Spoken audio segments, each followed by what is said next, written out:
Hello. Welcome Hi. to sickness. You're all glad that you're not in the room here because we had an amazing vacation and now we're both sick. Well, I A was little sick bit. before I left, and I finally got you sick by the time we got home. Anyways, we have a lot of exciting things coming up, some exciting announcements for tonight. We are also going to be talking a bit about rider position and your favorite topic, looking up, because this week's YouTube video was all about looking up. Why is it important to look up? Because you can't get to where you want to get if you're not looking where you're going. It's one of your pet peeves. It is. I was trying to calm down and just answer the question and not get off on a rant. But it's very important if you're riding with other people as well, so that you don't run into them. Well, yeah. I mean, it's a lot like driving, right?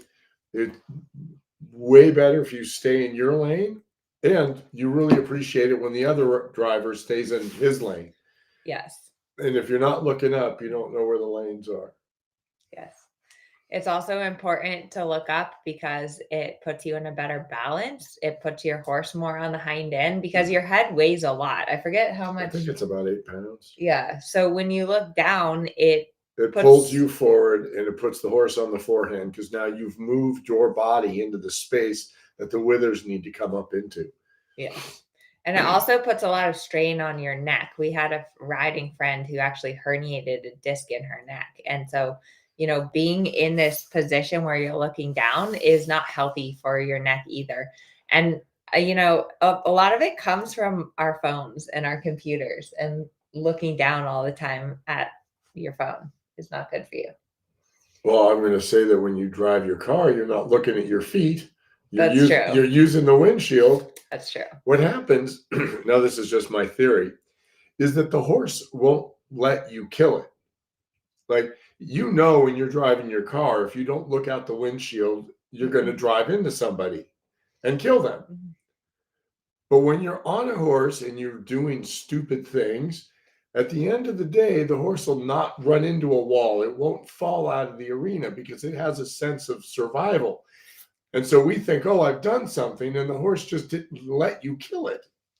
Well, I don't know if it's that extreme, but I do think that sometimes we try to look and see what our horse is doing visually instead of feeling what is happening, like feeling what our horse is doing. But there's a difference between looking and staring.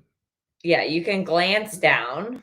And you can get all the information you need. You don't really need to be staring at the horse's head the whole time.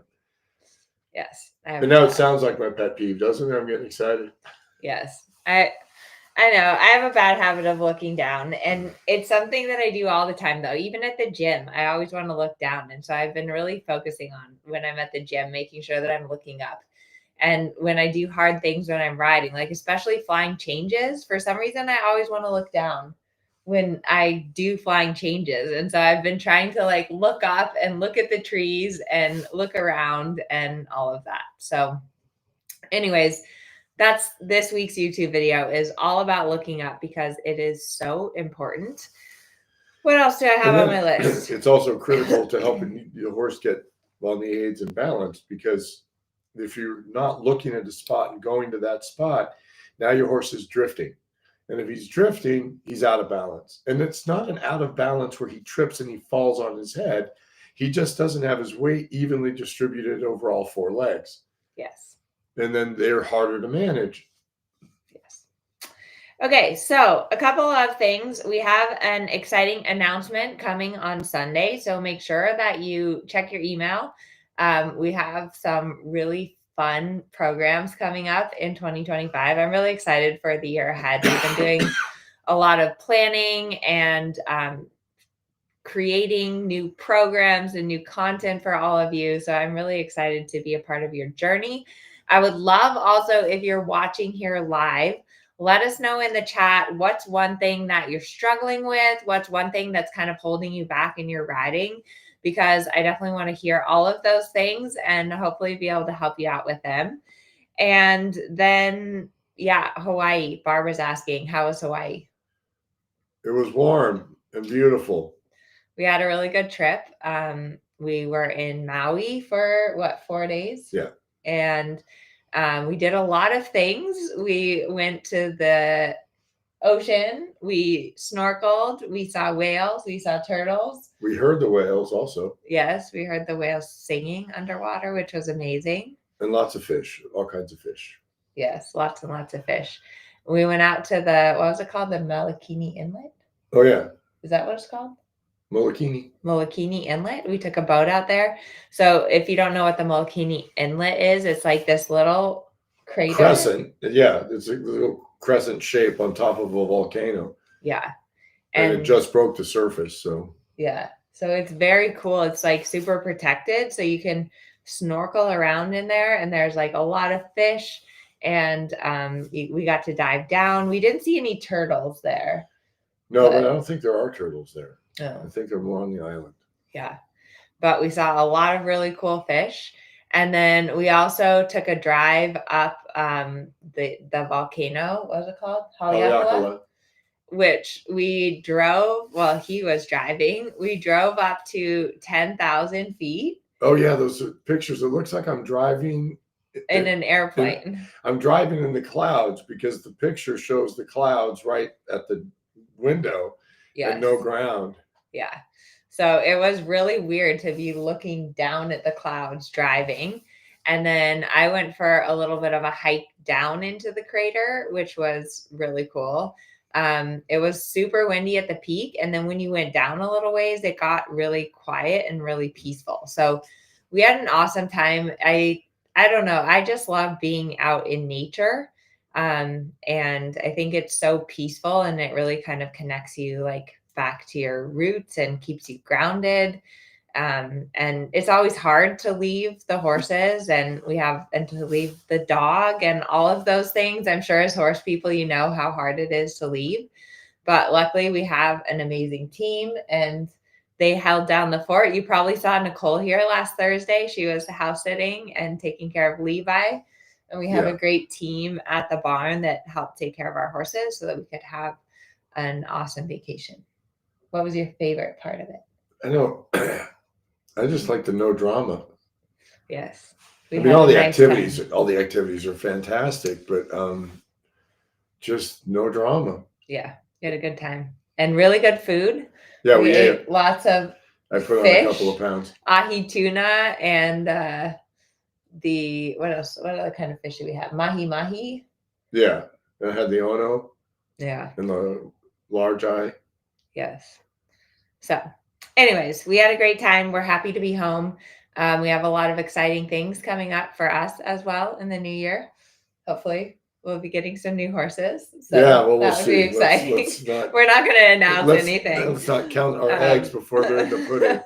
But we're glad to be home and back riding. So I was looking forward to come back ride, actually. I was happy to come ride. Of course. You know, always. I liked it. I like riding. All right, so Deborah, who says 1 foot always turns out, where to go? The same leg wants to curl back due to knee surgery. So your horse will get used to you. My right foot turns out. I broke both my legs when I was 15, and I had a compound fracture in that right foot, and it just doesn't work like my left one. It really won't. And my horses figure it out, right? It's okay. You do the best you can, but your horse will figure it out. That's good advice. I do think it's always, though, it's good to continue with your physical therapy and working on that out of the saddle, right? Like that you're working on stretching and doing your exercises and getting stronger and getting more even and more symmetrical. But that's always easier to do out of the saddle than when you are in the saddle. Right. And then, we've all got limitations. All right. Next question from Canter Lakes Farms. Hello. When do I use the posting trot versus sitting trot when training? Also struggle with my horse falling apart in the canter. He gets behind the leg and my seat tips forward and my bum comes up and I lose that momentum and he drops to trot. All right. Posting versus sitting. Posting versus sitting. When I'm going to start doing leg yield, shoulder in, I like to sit. If I'm going to start to do lengthenings, then I'll do the rising trot. But you want your horse to be in front of the leg and round before you sit the trot. Yes. So it sounds to me like your horse is behind the leg. So do make sure that you've got him going in front of the leg. Do some like walk, trot, walk transitions to get him in front of the leg before you try to sit the trot. Because if you sit the trot and you're having to squeeze and like push with your leg all the time, then it's going to be really difficult to sit the trot because it locks up your hips. I got lost in the part where it said when training versus riding. I'm not sure what she meant by that. Okay. But my horse falling apart with canter circles, I would say more transitions. More trot, canter, trot transitions. That will help your canter. Yeah, because I think that if your seat's tipping forward, right, your body is moving more than the horse is going.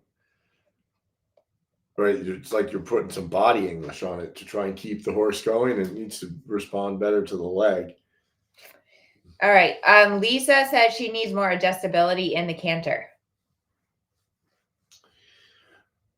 So if you don't like riding medium on the long side, do it on the circle, right? Make a 20-meter circle, ride medium for half of it, bring it back. Well, really just stop asking for the medium. Just let it come back and push it again, and then add some straight lines to your half circles.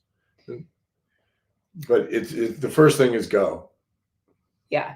Or you could also do like medium down the long side into 15-meter circle. That's your favorite one. Yes. For adjustability in the canter. And that's a really good one. That's how it comes in first level. Because like the medium, the long side, your horse already wants to go forward. And then the 15-meter circle gets to collect your horse. And then there's still some straight afterwards. Yeah. To get into the corner. Okay. Next question is from Cynthia. Her question is about legs and keeping the correct alignment when your legs don't stay in the correct position. What suggestions do you have? Get rid of your stirrups. I was going to say make sure your stirrups are the correct length. Well, yeah, but get rid of them. The thing about, excuse me, not riding with stirrups is that Mother Nature takes over, right? Gravity makes you stretch down, right? You will balance and use your seat because you don't have your stirrups to balance off, like if it was the ground where you push and you get yourself out of the tack.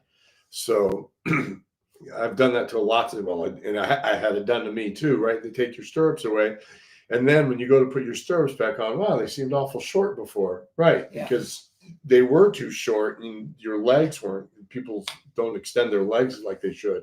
Yeah. And so you get rid of your stirrups, it gives you a different sensation. It lowers your center of gravity, and then you can feel it different. But do make sure that your stirrups are the correct length by taking your foot out of the stirrup and then making sure that your ankle hangs even with the bottom of your stirrup. That's going to help you to keep your correct leg position. And I see a lot of you that ride with just paddock boots. So riding with like a tall boot that's more stiff is going to help stabilize your lower leg and help you maintain the correct leg position. And they're a pain in the butt to break in. We both ride in Petrie's, and it's always like when you get a new pair of boots, it's very painful. I have scars on the back of my legs from breaking them in. But the reason that we ride with those stiffer boots is because they really help to stabilize your legs. So let me know in the comments here if you ride in just like boots, like paddock boots, or paddock boots and half chaps, or tall boots. Because that does also affect and help or hinder your leg position, as well as saddle fit can also be a thing. All right. Here's a question from Leanne. This is a good question. How do you get yourself correctly aligned when you switch between a chair seat and leaning forward? So like if you do both things, like you tip forward and you also go in a chair seat. Can you do that? Like at different times, yeah. Oh, gotcha. I was like, how could you do that at the same time? All right. Well, while he's coughing, I think a lot of times if you're like going all over the place, it's because you're not riding enough from your center and from your core. So you really need to think about like your lower abs, like if you're zipping up your pants or if you're exhaling, like that's your center, and you need to have some tone in your core so that like when your horse accelerates, like when your horse goes forward, that's when you might end up in a chair seat if your core isn't tight. Like when your car, like you accelerate your car, you lean back into the chair. You hit the brakes, you lean forward. And so you need to have a certain amount of core strength to stabilize the acceleration and the deceleration of your horse. Otherwise, you are going to be like a Right. weed in the wind. It's a positive tension, right? There's negative tension and there's Yeah. positive tension. And you need that positive tension. There's a little bit of a resistance, but it's flexible. So you can keep your balance. But that's like typical what we see of a beginner rider, right? Someone that's never been on a horse before, and they just look like a teeter-totter out Right, because there. they're told to follow the horse, follow their horse, right? So like they're like overcooked pasta, right? And whatever the horse does, they're just getting whiplash because follow the horse. Well, yeah, but you got to follow the horse in the right way.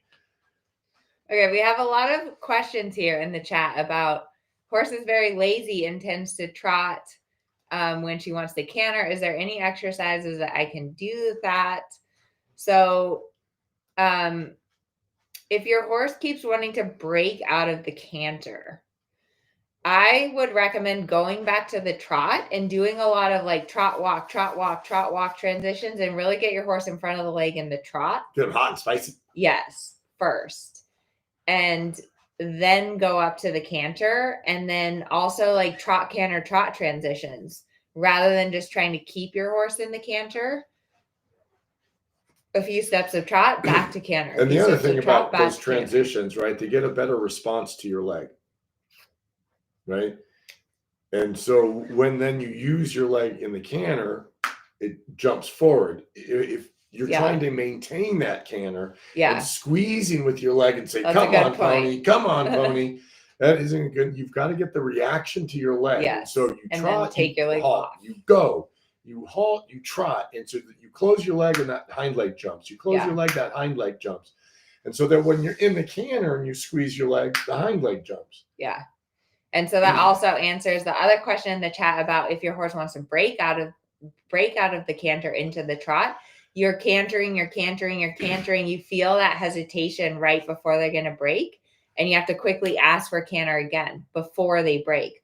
Once they break, it's too late. You have to fix it right before it happens.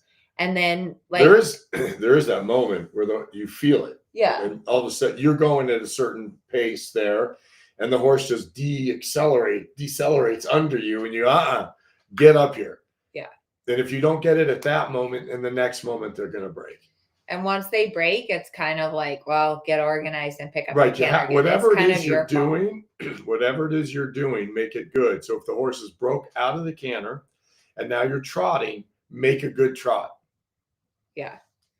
And then be ahead of it for the next time, because what is it you say? If it happens once, shame on them. If it happens twice, shame on me. They already told me the first time what they were going to do. All right. Let's see. I see a lot of you. Okay. Boots and half chaps. Jane rides in boots and half chaps. Lisa rides in tall boots unless it's very cold and she can't get her boots on. Kate rides in field boots. All right. Let's see. Next question. I'll do the half chaps if I ride somewhere on a motorcycle. Emma, how do you fix a horse that's heavy in the hands?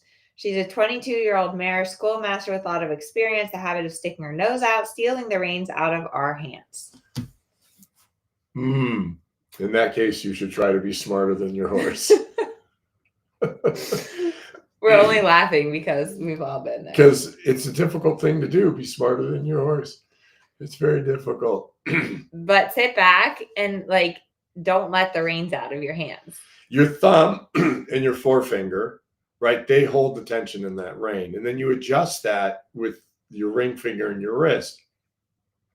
So that when she does start to lean into your hand, you supple that jaw and go, no, we're not having that. And you keep the activity behind. And if she is a schoolmaster, she knows how to, but she also knows how not to. And you also really need to ride from your seat. I think that's, if your horse is strong and like leaning into the hand, it's because you're not riding enough from your seat. And so the more that you can really connect through your seat and connect through your legs and ride with an independent suppling rein aid, then the more your horse is going to start to carry herself, and the less she's going to lean on the reins. But it's kind of one of those things that you fixate on the hand and you're trying to fix it from the hand. But that's a symptom. It's not the root cause. Yeah. The root cause is that your horse isn't engaged in their hind end and that you're not engaged in your seat and in your core. So you're relying too much on your hands. And then your horse just leans on you because you're there to hold it up. Yes. Okay, one more question. I've been working on inside leg to outside rein on a young horse and testing self carriage by giving with my inside rein, but he doesn't hold the bend. Then, so you have your horse off the inside leg into the outside rein. Say you're on a circle line. You give the inside rein. Your horse should stay in the bend for 2 to 3 steps. If they don't keep the bend, then what you need to do is you need to take the contact, get the bend again, push them more off the inside leg, more into the outside rein, like ask for a little extra bend, and then be able to soften a little bit, but then be ready to set it up again. So you kind of have to keep going back and getting the bend and making sure that you can keep the bend with a softer aid, and then keep giving on the inside rein until your horse will stay there.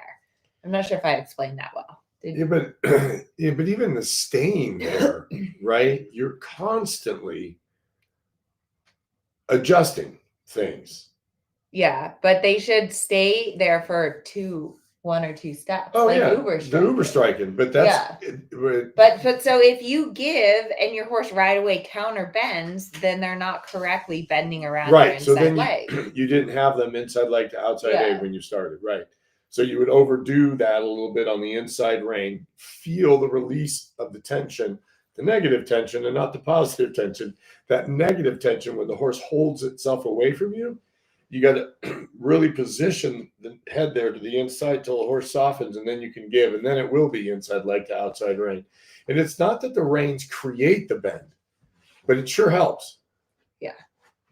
But then you do, when your horse is correctly bending, you should be able to give on the inside rein and not lose the bend, right? Because the bend is actually created by inside leg to outside rein, and then your outside leg slightly behind the girth. Yeah.